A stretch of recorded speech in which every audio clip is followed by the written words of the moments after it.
अभी हमने यहाँ पर साधारण ब्याज पढ़ा था और मैंने आपको साधारण ब्याज का बेटा एक फॉर्मूला बताया था। साधारण ब्याज का जो फॉर्मूला रहेगा आपका, साधारण ब्याज बोले तो साधारण ब्याज बराबर मूलधन गुणा दर गुणा समय अपॉन 100। ये हमने साधारण ब्याज का अभी फॉर्मूला पढ़ा था और मैंने आपको यहां पर एक चीज बताई थी कि बेटा समय की जो कंडीशन होंगी, समय की 3 कंडीशन रहेंगी आपके पास। समय अगर वर्ष में है तो उसमें हमें कोई भी चेंज नहीं करना है, कोई भी परिवर्तन नहीं करना है। अगर हमारा समय हमें मंथ में गिवन है, यानी कि माह में गिवन है या मास में गिवन है, या मंथ माह मास या महीना और इंग्लिश बोले तो मंथ, तो यहां पर आपको क्या करना है बेटा, जो आपका मंथ रहेगा उसमें 12 का भाग देकर वह किस में कन्वर्ट हो जाएगा, वर्ष में कन्वर्ट हो जाएगा। अगर हमारा समय दिन में दे रखा है तो इसे हमें वर्ष बनाना पड़ेगा। डे में आपको क्या करना है, 365 का डिवाइड देना है, यह भी किस में कन्वर्ट हो जाएगा, वर्ष में कन्वर्ट हो जाएगा। अभी तक हमने साधारण ब्याज निकालना पड़ा और साधारण ब्याज के अंदर क्या था कि आपको मूलधन, दर और समय और ये तीनों चीजें आपको गिवन थी, तो डायरेक्ट हमने क्या किया, फॉर्मूला लगाया। लेकिन यहां पर क्वेश्चन में कहा है कि किसी राशि का 15% साधारण ब्याज की दर से 8 मास का साधारण ब्याज 54 रुपए हो जाता है। अब यहां पर आपको क्या पूछ रहा है, वो किसी राशि का 15% साधारण ब्याज की दर से 8 मास का साधारण ब्याज 54 रुपए हो जाएगा। तो किसी राशि की बात करें तो किसी राशि बोले तो वह आपसे यहां पर मूलधन पूछ रहा है। तो मैं आपको बता दूं कि मूलधन का जो फॉर्मूला रहेगा वो क्या रहेगा, ब्याज इंटू 100 अपॉन में समय इंटू दर। अगर वह आपसे समय पूछे तो यहां से 2 फॉर्मूले और बनते हैं। एक समय का पूछता है तो समय बराबर ये आपका ब्याज इंटू 100 ऊपर रहेगा, ब्याज इंटू 100 आपका ऊपर रहेगा। अब इन 3 चीजों में से जो चीज नहीं है उसे नीचे लिखो। समय है हमारे पास तो मूलधन इंटू दर।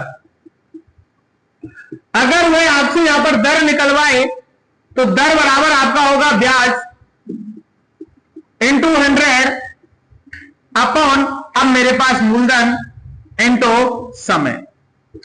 ये मेरे को 3 फॉर्मूले और याद रख लेने हैं यहां पर, और ये फॉर्मूले बड़े ही आसान है। साधारण ब्याज में आपका सबसे पहला फॉर्मूला जो रहेगा मूलधन गुणा दर गुणा समय बटे 100, ये डायरेक्ट साधारण ब्याज का है। अगर आपसे समय का पूछे तो समय का रहेगा ब्याज इंटू 100 अपॉन मूलधन गुणा दर।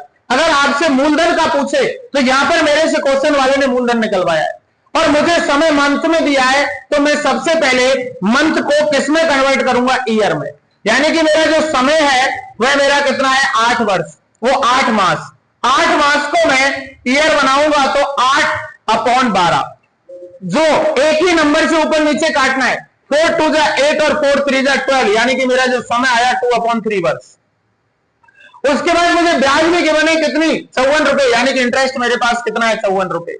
और मुझे यहां पर रेट भी गिवन है कितना, 15%, तो मेरे पास रेट यहां पर कितना रहेगा, 15%। अब मेरे से क्या पूछ रहा है, वो प्रिंसिपल यानी कि मूलधन। तो मेरे पास मूलधन का जो फॉर्मूला रहेगा वो क्या रहेगा, मूलधन बराबर ब्याज इंटू 100 अपॉन समय इंटू दर। मैं फॉर्मूले में वैल्यू पुट करूंगा, ब्याज रहेगी मेरे पास 54 इंटू 100 अपॉन मेरे पास जो रेट है वो 15 और समय था मेरे पास 2/3।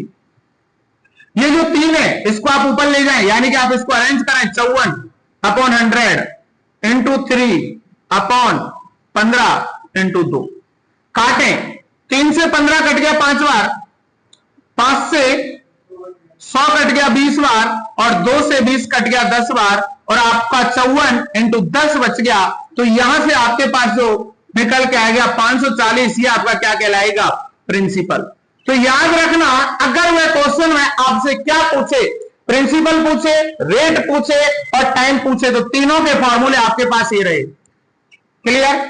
और यहां पर आपको जो कंडीशन है वो याद रखनी है कि समय आपका मंथ में दे रखा है या डे में दे रखा है और ईयर में दे रखा है, तो उसके अंदर हमें कुछ नहीं सोचना है। ईयर वाली वैल्यू को यू का यू रखेंगे। अगर समय मेरे पास मंथ के अंदर गिवन है तो मैं उसको सबसे पहले किस में कन्वर्ट करूंगा, वर्ष में, और कितने का डिवाइड दूंगा मंथ में, 12 का। अगर मेरा समय किस में है, दिन में